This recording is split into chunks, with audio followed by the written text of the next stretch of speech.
Hey guys, it's Andre from House of Knives here at SHOT Show 2024, here with John Martez from Benchmade Knives. John, thanks for having me, buddy. Yeah, good to see you, Andre. One of the fascinating things that we've come across, and is going to be so topical and popular on the West Coast where we are, is this great new line of water knives. What can you tell us in terms of how this came about, John? Yeah, so we spent several years developing this water line, and anytime we dive into a new category, we want to make sure we're doing our homework. You know, we're checking out what's missing in the marketplace, what can we do that's a little bit different, how do we do it the Benchmade way, but also how do we get all of the basics absolutely correct. Yeah, no, there's a huge void in that market, and I'm excited to show everyone a deeper dive into it. So let's take a closer look at it. Absolutely. All right, so we'll take a closer look at the water collection here. So first up, we've got the Fish Crafter. So you may be familiar with our hunting knife called the Meat Crafter. That was definitely the DNA for this knife, but we've really decided that we wanted to create something that's kind of unheard of in the market, which is a fillet knife that really has amazing cutting performance thanks to our Select Edge technology, but also has phenomenal edge retention thanks to MagnaCut. Yeah. So you can see these are nice and flexy. Yeah, exactly what you need for your larger saltwater species of fish. We've got the 7-inch version here as well for some of those smaller, medium-sized fish. Yeah, and it's so nice, John, not to have a fillet knife that's made out of 420. Absolutely, yeah. And that, like I said, you know, we are doing our homework. Yeah, yeah. Awesome. Next up, we've got the Undercurrent.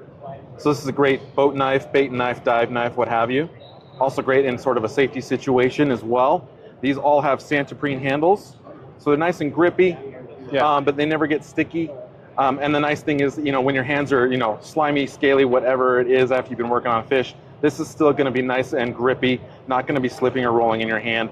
We designed the contour of this handle so that it really, like, your fingers can really dig into the middle of that handle like that. Yeah. Very secure. Yeah, I love the feel of it overall. It just fits not only because of the material, but the ergonomics of how it's shaped. Definitely. Next up, we've got the Intersect. Small fisherman's fixed blade, or really great EDC fixed blade. Also with a Santoprene handle. This does come with a lanyard. It also comes with this new sheath that we've designed to be carried in the pocket, in waistband, thrown in your pack, whatever it is, however you want to carry it, it can do that. And then the knife goes into the sheath in either direction. Yeah. So that you can carry it on whichever side you like. Nice. Not discriminating against left-handers. Absolutely not. Not here. And then last but not least, speaking of ambidextrous, we've got the Adira. This is our full-size folder. Also includes the lanyard. Yeah. We've got an aluminum backspacer here, lightweight grivery with a nice texture up on top to make sure you've got a good purchase. Yeah. John, for those who aren't familiar with grivery as much, because as far as I understand in the industry, you guys were the first to utilize it in the bug out, I believe, right? We've been using it for quite a while, and it was how we debuted the bug out, absolutely. Oh, okay, yeah. Okay, yeah, great material. Yeah, absolutely. It's a glass-filled nylon. It's super strong and durable, but also really great when you're going for an ultra lightweight folder like this. Nice. And then to complement that, we have the mini Adira. Nice. I really like this size one. This would be the size I would get. It's just compact. It won't take up much space. Absolutely.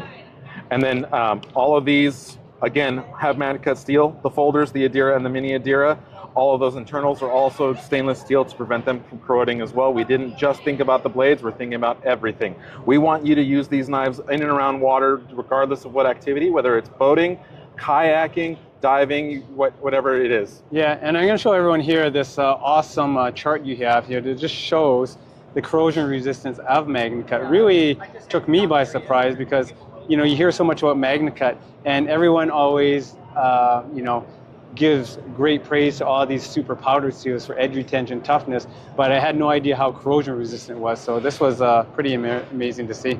Yeah, it's really the kind of magical feature about MagnaCut that's not getting a lot of attention. And we've been kind of describing it as sort of a stainless crewware. So you're getting the toughness and the edge retention of a hard tool steel, but with, you know, ultra stainless qualities that you would expect from, you know, a 20CV, an H2 that Spyderco uses, or any of the other brands out there. MagnaCut is really the steel that brings the entire collection together. So that was just awesome, John. I hope everyone out there got as much out of it as I did, because who knew MagnaCut was so corrosion resistant? Yeah, it's really not being talked about. You know, everybody's making a knife in MagnaCut these days. Yeah. But for us, as we were developing the line, it really just made sense from the get-go. Like, MagnaCut is exactly what we want. Everybody's used to a saltwater steel being corrosion resistant, but you'd never get that edge retention, and so MagnaCut gives us that. Yeah, awesome. Thanks for watching. Yeah, my pleasure.